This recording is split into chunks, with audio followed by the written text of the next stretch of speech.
এখন প্রায় 12টা পেরিয়ে গিয়েছে, আর এইখানে দেখো ঘুমোতেই দিচ্ছে না। এই যে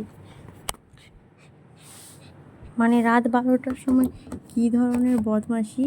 আবার এইখানে হচ্ছে এই যে বোনের ইয়ারবাডস রয়েছে, মানে ওর ভেতর থেকেও খোলার চেষ্টা করছি ইয়ারবাডস, ওটা নিয়ে এখন কামড়াবে। এই দেখো, এই যে এবনি কিছু বলে কে? আর আমরা কি ঘুমোবো না রাত্রে? মাকে ডাকবো নাকি বল? দেখো দুষ্টু করে এবার হাঁপিয়ে গেছে। এই যে বসো, এখানে বসো।